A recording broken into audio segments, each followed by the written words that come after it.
All right. Today we're going to be running over really quickly how to calculate how many calories and how much protein you should have. This isn't that hard to do. The tool I like to use is ChatGPT. Before I jump into that, let me explain to you an important piece of information. It's called your basal metabolic rate. So your basal metabolic rate is how much you are burning, whether you are moving, eating, running, working out. It's just how much your body burns on a regular basis, minus any other real activity. You could be sitting on your butt all day, and your BMR is how much, like from your brain function or from breathing or your heart beating or little finger twitches and natural movement. That's what your BMR is. So I'm going to ask ChatGPT, um, what is my BMR? It's going to ask me, well, I need to know these things. So it already knows my height, weight, and age. But if it didn't know those things, then it would ask me, it say, what's your height? What's your weight? What's your age? So it already spit this out for me.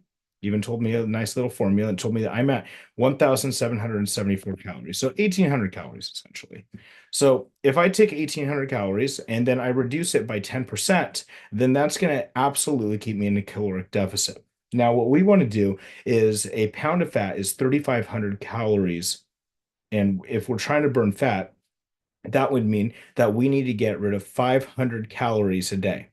So if you are on your in your BMR and you reduce it 10%, and then you're walking 10 to 12,000 steps a day, you should be in a calorie surplus burn of at least 500 calories to burn that 1 pound of fat. The goal is to burn between 1 to 2 pounds of fat a week. That would mean that you're burning between 3,500 calories and 7,000 calories every single week.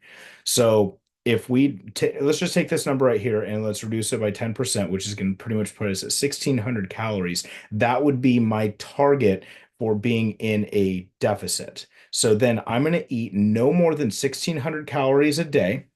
And then with that 1,600 calorie a day burn, I'm also going to make sure that I'm lifting heavy weights and getting at least 10,000 steps. If I'm lifting weights at least 3 to 5 times, I would aim more towards 5 times a week for 30 to 45 minutes, an hour maximum.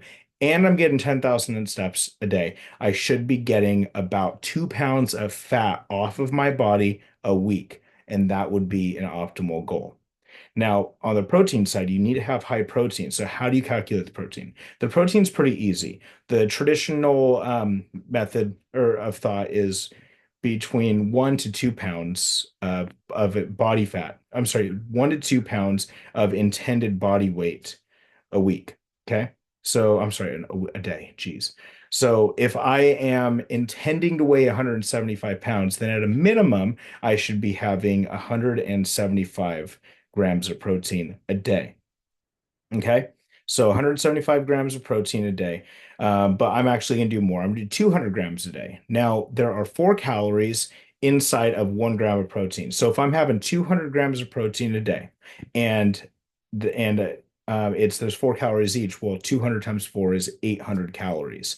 So that means that if my total consumption is 1,600 calories, that means literally 50% of what I'm eating needs to be protein. That's going to leave me an additional 800 calories that's going to be allocated towards fat or carbohydrates.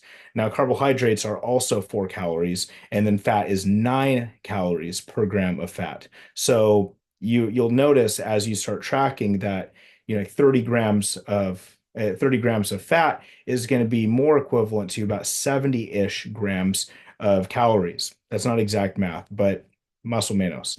So, anyways, that's the fundamentals. That's how you're going to actually figure out how much you should eat, how much protein you should eat, and it's going to be the diving board for kicking this thing off.